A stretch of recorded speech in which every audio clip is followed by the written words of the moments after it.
Los comentarios expuestos en este espacio son de única responsabilidad de quien o quienes las emiten, las que no representan necesariamente la opinión de los medios de comunicación en que se difunde este programa.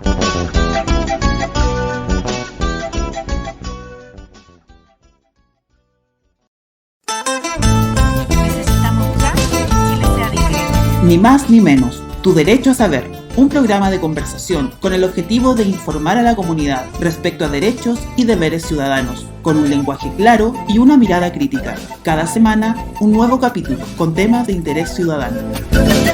No mentiré. Ante todo, saludar, Margarita. Nos encontramos Hola, en otro, ni más ni menos, tu derecho a saber. Obviamente, este programa sale al aire por Yoyelwe, Radio Online, Radio Concordia y las redes sociales, Instagram, Facebook y todas las que pudiesen encontrar un espacio para que este programa pueda salir. Hoy día, nada más y nada menos que uno de los emblemas de la actual administración, las pensiones y la gran reforma, de alguna manera, negociada entre el gobierno y la parte de la oposición. Vamos a hacer un poco de historia. Así es. Hagamos historia primero para saber de dónde viene esto y cómo fuimos avanzando como sociedad e ir mejorando las pensiones. Hasta el año 1938, en el gobierno de Pedro Aguirre Cerda, recién ahí se habló formalmente de un sistema de pensiones, un sistema de seguro previsional, un seguro social para los obreros, para los trabajadores. Previo a eso, habían pocas cosas, habían algunas mutuales que hacían algunas cosas para que los trabajadores juntaran fondos, pero no era nacional. Eso era 10 años antes, más o menos. Claro, pero no era a nivel nacional. A nivel nacional, con el gobierno de Pedro Aguirre Cerda, comenzamos, ¿cierto? En el 1938 se crea el sistema de seguro previsional, y que consistía en un sistema tripartito. Ajá. Hoy día se ha hablado mucho de esos sistemas tripartitos y la gente se niega a saber qué es, a conocerlos. Claro, pero era un sistema tripartito donde había aportes del trabajador, del Estado y del empleador, y esos fondos iban a un pozo común, donde después se distribuía, ¿cierto?, entre los trabajadores que ya cesaban sus funciones y se pensionaban. Y estos fondos eran invertidos, en las pensiones, en salud, en laboratorios, en medicamentos. Esa fue la primera base de que nosotros tenemos de nuestro sistema previsional. La administraban las cajas, o era administrado por cajas, creadas según sector productivo, caja EEP, PP, caja Esa eran empleados particulares. Empleados particulares. Sí, y empleados fiscales. Esa es la EEFF, seguro obrero también, Dipreca, Capredena. Aquí aparecen estos dos nombres que hasta el día de hoy se reconocen, Dipreca y Capredena, que están en las manos, que son las cajas que de alguna manera sostienen las fuerzas militares y carabineros y gendarmería en Chile. Exacto. Pagaban pensiones, beneficios sociales, indemnizaciones de accidentes, asignación familiar, seguros de cesantía, entre otros. Es importante destacar que para llegar a esto hubo años de lucha de trabajadores para conseguir estas pensiones, para conseguir este sistema de seguro social. No es algo que se dio de la nada, no es que un presidente se le ocurrió y dijo, oye, hagamos un sistema de previsión. No. Fue una petición de muchos años hecha por los trabajadores de Chile. Habían nombres reconocidos, se me vienen a la mente de aquella época, ya más o menos luchadores sociales o de alguna manera estos sindicalistas. En ese tiempo, no es que a alguien se le haya ocurrido, ¿cierto?, crear un sistema de seguro social así como de la nada, o que algún presidente lo haya puesto. La verdad es que fue un trabajo hecho por muchos trabajadores que lucharon para conseguir este sistema previsional.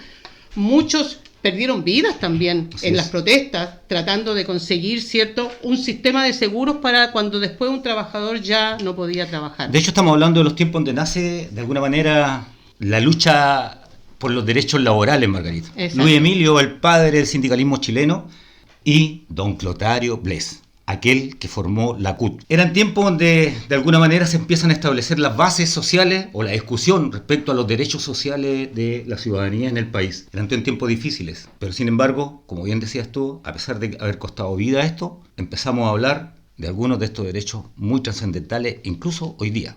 El derecho a la silla, por ejemplo, el derecho a la asignación, o más bien a la pensión, sea en las condiciones que sea, estos derechos empiezan a establecerse en aquella época como una necesidad, para de alguna manera. La asignación familiar. Asignación familiar. Una asignación mínima, que sigue siendo mínima. Y sigue siendo tal cual como aquella época. Exactamente, sigue siendo mínima, pero que era una asignación, ¿cierto?, para cada hijo del trabajador, para un aporte, ¿cierto?, para los hijos.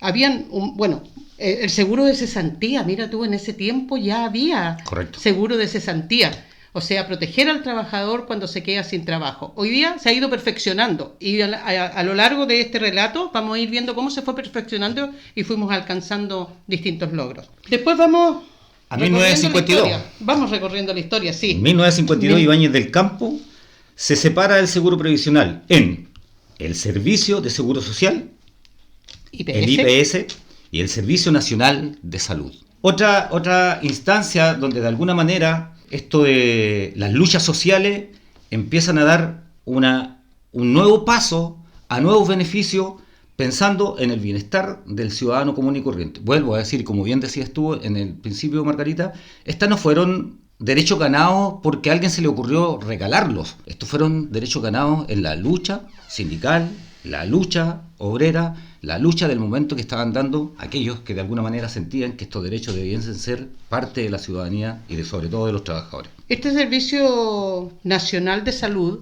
existe hasta hoy día. Hoy día es FONASA. Lo que nosotros hoy día conocemos como FONASA era el Servicio Nacional de Salud que hacía aportes para la salud para los trabajadores, para que pudieran, ¿cierto?, de alguna manera solventar el gasto en salud que había en la época. No era mucho, pero ayudaba. Para nada, ayudaba. Bueno, y vamos avanzando en la historia de estas pensiones. Y aparece. Y llegamos al año 1980, un año significativo para todos los chilenos. Estábamos en dictadura. Cívico-militar, digámoslo. Exacto. Y se crea el conocido sistema de AFP, Administradora de Fondos de Pensiones, según, y aquí es importante recalcarlo, porque últimamente se ha hablado de estos temas, a través de un decreto 3500, porque un decreto, para que nuestros auditores sepan, es una ley impuesta por un presidente, que en ese tiempo era por un dictador, que no hay discusión ciudadana y tampoco hay aprobación del Parlamento, porque en ese tiempo no había un Parlamento. Se había derogado claro. Entonces, en el fondo fue una imposición, y esto llevó a que los trabajadores, primero que nada, sus fondos fueron tomados por empresas privadas. Entonces ya empezamos con el tema de qué va a pasar con nuestros viejos, con nuestra previsión. A mí hay dos cosas que me generan duda de esto. Cómo nace es que aparece como un ahorro voluntario. Y primero que nada es una imposición. Y no era voluntario. No había nada de voluntario. Había muchos trabajadores que fueron obligados, amenazados a cambiarse del antiguo sistema al actual sistema. Otros fueron despedidos de sus trabajos porque no aceptaron el cambio. Por lo tanto, fue una imposición a ser parte de una administración de fondos individuales obligatorios, digámoslo. Nada fue aquí de común acuerdo entre unos y otros, como bien dices tú. No había parlamento, por lo tanto fue por decreto, un decreto dictatorial, y nada, así se generó, así nació, y con promesas que de alguna manera venían detrás de esto. Este sistema fue creado por el conocido ministro del Trabajo de la época, don José Piñera, hermano del posterior presidente 2 veces, Sebastián Piñera. Entonces, el año 1981 comienza a operar este sistema y a reemplazar el sistema de reparto que teníamos anteriormente. Se retira el aporte de los empleadores, se retira el aporte del empleado y solo nos quedamos con el aporte de los trabajadores. O sea, los trabajadores tienen que solventar sus fondos para el futuro solos. Ya no hay aportes adicionales. Ya no hay empleadores ni Estado. No había. Este sistema de ahorro individual y obligatorio, como tú decías, estaba basado en el ahorro del trabajador en cuentas individuales, iguales que las cuentas de ahorro bancarias. Cuando tú abres una cuenta de ahorro en el Banco del Estado, ¿cierto? Abres y vas colocando plata mes a mes y vas obteniendo utilidades e intereses, ¿cierto? Bueno, esto funcionaba de la misma manera, con la diferencia que en vez de estar en un banco, estaban en una empresa privada. que fue creada especialmente para administrar esos fondos. ¿Puedo ayudarte, Margarita? Sí, claro. ¿O puedo meterme en la conversación? Sí, por supuesto. Según lo que yo entiendo, es que esto fue creado con un fin, el fin de generarle apoyo y ayuda al gran empresariado y a la banca de aquella época. No era finalmente, nunca fue pensado en ser el elemento a utilizar en las pensiones de vejez de los ciudadanos chilenos o de los trabajadores chilenos. Por supuesto. En estos fondos que fuimos obligados a ahorrar en una cuenta de ahorro, ¿cierto?, de las AFP, a diferencia de los bancos, estas empresas privadas nos cobraban un porcentaje de administración. Así es. Que ascendía al 3% en la época. O sea, cada 10.000 pesos que tú colocabas en tu ahorro, 3.000 pesos eran para la empresa que administraba los fondos. Y estas empresas se dedicaban a invertir el dinero de los trabajadores, pero los trabajadores no tenían injerencia en cómo y dónde se invertían. Simplemente los trabajadores ponían el dinero. Estas empresas tomaban las decisiones con respecto a qué se hacía con ellos. Y como tú bien decías, se dedicaban, ¿cierto?, a entregarle, en ese tiempo se llamó dinero dulce, a las empresas, a los empresarios, porque le entregaban dineros de lo que se recaudaba de los trabajadores a las empresas para que hicieran inversiones a muy bajo costo. Los intereses que le cobraban eran muy bajos. Sí. Finalmente, por ahí, por el año 1989, 87, por ahí, hay un salvataje a la banca que nace o que sale de estos ahorros de los trabajadores chilenos. Sí, y siempre fue de los trabajadores. Mira tú, recordando esa época, en el año 82, cuando el gobierno militar había mantenido el dólar a 39 pesos por harto tiempo, llega un minuto en que ya no es posible seguir resistiendo el dólar a ese precio y en ese tiempo el ministro Vigi aumenta el precio del dólar. Y la gente tenía deudas en dólares, los bancos tenían deudas en dólares, por lo tanto sus deudas se triplicaron y se multiplicaron rápidamente en pocos meses, porque pasó de 39 pesos a 189 pesos el valor del dólar. Uh-huh. Por ende, todos los bancos quebraron. Entonces allí se ocuparon los dineros de las AFPs, o sea, de los trabajadores, para ayudar a estas empresas a que salieran de su quiebra. Y por otro lado, a los trabajadores, al ciudadano común y corriente, le vendieron acciones de esa empresa que se llamaron acciones populares, donde tú comprabas una acción de un banco, de la compañía de teléfono, de distintas instituciones de la época, tú comprabas acciones y ponías tu dinero, acciones que después, en el tiempo, desaparecieron mágicamente. Nunca tú pudiste cobrar intereses o cobrar el fondo de esas acciones. Así que tienes razón, o sea, los trabajadores, ya sea con sus fondos de pensiones, como con sus aportes en capital para comprar acciones, levantaron a las empresas de la época. No te olvides que estábamos con una cesantía del orden del 28%, una inflación terrible, una inflación súper alta, ¿cierto? Se crearon los PEMIPOG, o sea, hubo un montón de problemas económicos para todos los chilenos que fueron graves. O sea, cuando la gente hoy día dice de que el gobierno militar avanzamos económicamente, crecimos económicamente, no tienen idea lo que significó para la gente trabajar en el PEM y en el POG. Los más adultos se deben recordar de aquella época. Pero bueno, sigamos con nuestra historia, no nos desviemos del camino. Las promesas de aquella época. Decía, garantía mínima de interés en UF más 4% al año. Un banco hoy te da el 3.6%. Para ello, deberían tener un encaje similar a los bancos. O sea, el porcentaje del monto total, reserva obligatoria en algún banco. En 30 años, la pensión sería igual. O sea, partamos. El 2020 más o menos, si no me equivoco. Pero 30 años después. No, 2010. No. ¿2020? 2010, 30 años después. Ok, en 2010 entonces, la respuesta a la pensión, si yo jubilaba en el 2010 o 2020, yo tendría que haber tenido un 30, ¿cómo se llama? Una pensión igual a tu sueldo. Una pensión, o sea, al 100%. Claro, al 100%. Si yo ganaba 100... O en su defecto, si tuvieras bajas imposiciones, hasta un 70%. Correcto. Si yo ganaba 100, entonces... Esas eran las promesas hechas por este sistema. Si yo ganaba 100, me jubilaba y recibía una pensión de 100. De 100. Pero si tenía bajas pensiones, o sea, bajo ahorro, 70. 70, como mínimo. Como mínimo. No podía ser menos que eso. Los fondos serían intocables. Nadie podría tocar esos fondos. Ese era uno también de las promesas hechas.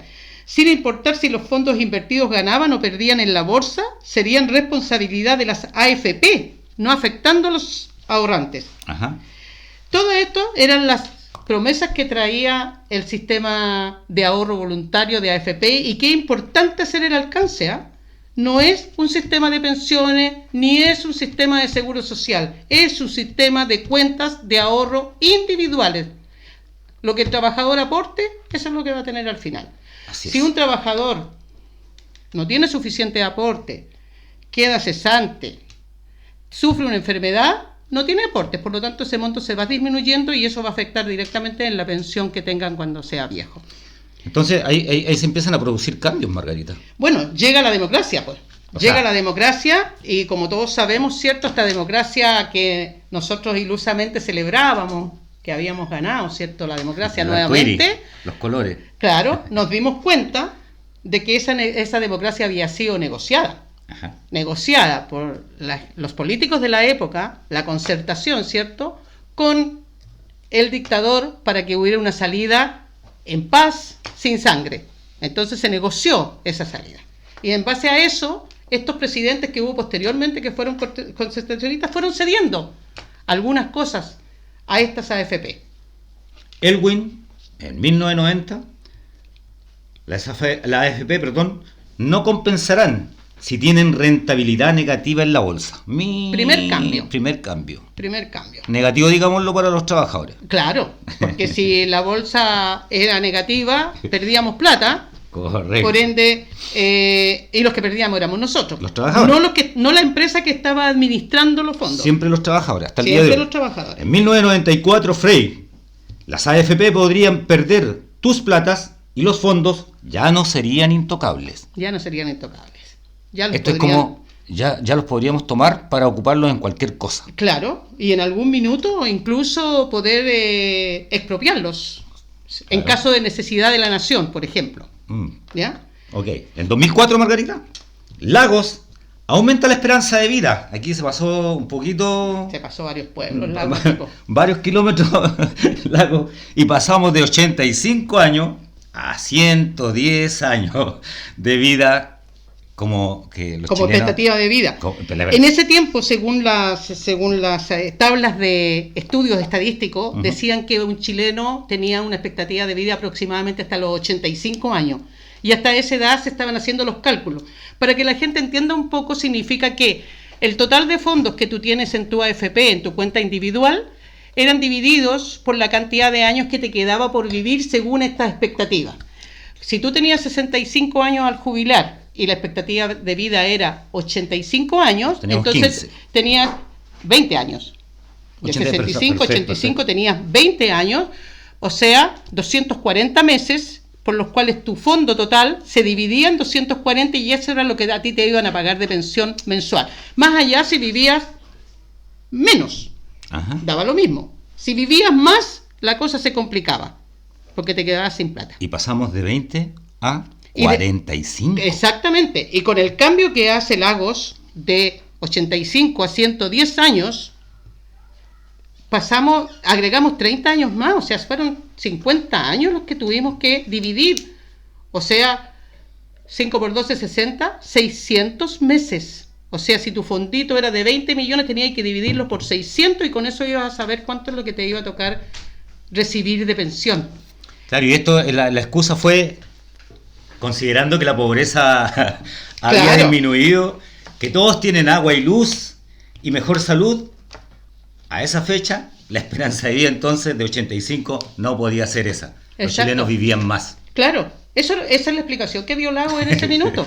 O sea, de que los chilenos tenían mejor calidad de vida. Sí, bueno. Porque ya en esos años tenían agua y luz, cosa que antes había algunos que no la tenían. ¿Cierto? Incluso y tenían mejor salud. Entonces, por eso la expectativa de vida había que aumentarla. Y la aumentó a 110 años, haciendo que los fondos, que las pensiones disminuyeran significativamente para los jubilados, para los pensionados. Porque no hay que olvidarse de que el sueldo mínimo era bien bajito en ese tiempo. Entonces, fíjate tú que el sueldo mínimo a esa época era de 120.000 pesos. Entonces, si tú aportabas el 10%, aportabas 12.000 pesos a tu pensión. Si tú empiezas a sacar la cuenta, uno cuando hace números puede entender las cosas. Imagínate, 12.000 pesos mensuales tú aportabas a tu pensión. No aportaba nadie más. Recordemos que no estaban ni el Estado ni los empleadores, solo tú. Entonces, 12.000 pesos tenías que aportar mensual por 45 años. Esa era la suma que tú podías juntar de dinero. No hay que olvidarse que más del 50% de la gente gana el sueldo mínimo, por lo tanto más del 50% de las personas ahorraban solo eso, no más. ¿Ya? Se crean los multifondos después entonces.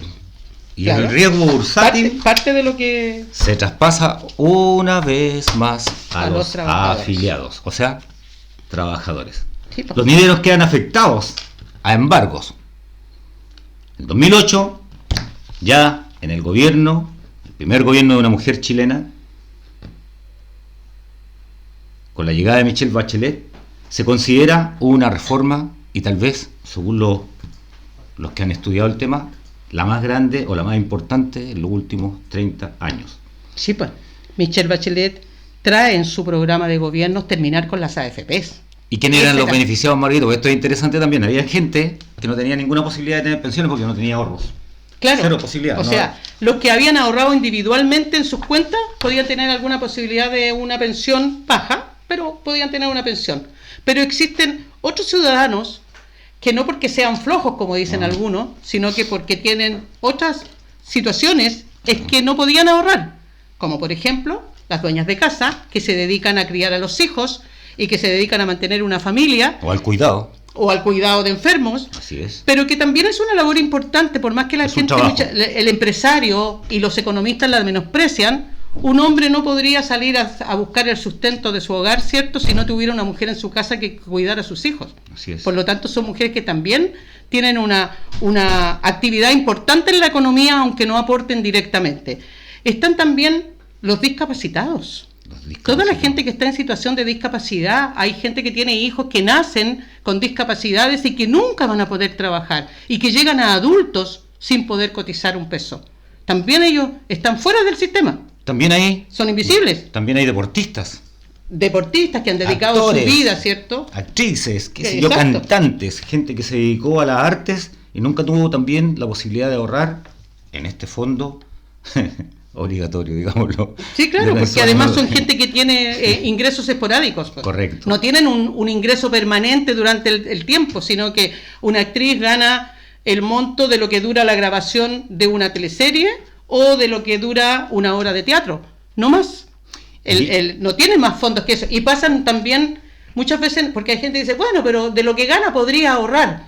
Pero resulta que después de hacer una grabación de una teleserie, no necesariamente sigues trabajando en la segunda teleserie, por lo tanto pasa varios meses sin trabajo, con lo cual tiene que abastecerse de lo que obtuvo antes, o sea, tiene que ser muy organizada para poder abastecer sus fondos, por ende no le da para hacer ahorros. Así es. Entonces, lo mismo pasa con los músicos, ¿cierto? ¿Para qué hablan de los pintores, de los escritores, que ya ahí es dramático el tema? Es dramático. La gente de la arte la sufrió. La gente de la arte siempre la sufre. Respecto a esto. Siempre la sufre. Entonces, pensando Michelle Bachelet en aquello, ella empieza a hacer un programa, primero para terminar con las AFP, porque a la fecha ya habían fracasado.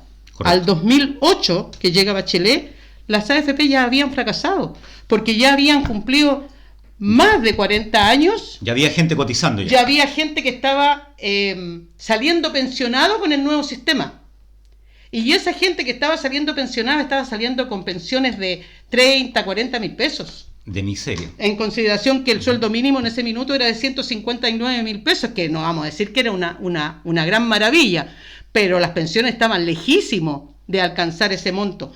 Por eso ella piensa, ¿cierto?, en esa gente, y es la primera que empieza a hablar en terminar con la AFP, porque no cumplieron con las promesas, considerando que las promesas de los jubilados, las pensiones, se habían considerado por lo menos un 70%, pero la verdad es que eso no se estaba cumpliendo. Por todo lo anterior, es que vamos a comentar un poco cómo fue la reforma que hizo Bachelet, que fue muy importante para la época, para todas aquellas personas que estaban invisibilizadas. Bueno, en aquella época esta reforma aparte, yo diría que, claro, uno de los primeros hechos es que no se logró el 100%, pero tampoco estaba dando el 70%. No. Los cálculos eran muy... Estaba dando, mira, para darte un porcentaje, un 12% de la renta del trabajador cuando salía. Correcto. Entonces, todo indicaba que había que hacer algo y Michelle Bachelet se atreve con esta reforma donde se integra, bueno, vuelvo a decir a las dueñas de casa, cuidadoras, todo lo que habíamos conversado anteriormente. En el fondo a corregir las desigualdades. A corregir una deuda. A corregir una deuda con los trabajadores que había quedado... Digamos que esto es parte de la política pública social. Sí. Entonces se inicia la primera reforma de pensión en esta época, Margarita. Se vota en el Congreso. Eso es importante destacarlo. Es la primera presidenta después de la dictadura que hace una reforma vía ley. Eso significa que ella no solamente, porque los demás fueron todos decretos, ella no solamente tiene que consultar a la ciudadanía, sino que también tiene que consultar al Parlamento y llevarlo a votación. Correcto. No solamente es un decreto impuesto por un presidente. Y ese cambio es importante, porque ella crea lo que todo el mundo conoce, ¿cierto? Con un nombre importante que va a quedar siempre, a pesar que se le haya cambiado un nombre, va a quedar siempre en la memoria de las personas, que se llamó el Pilar Solidario. El Pilar Solidario. ¿Y por qué se llama Pilar Solidario?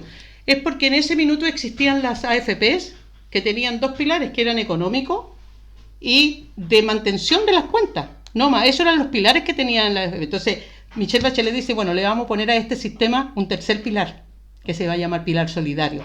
Y aquí va a entrar a jugar el Estado. Y aquí entra, Margarita, yo diría que es como te pasé un gol.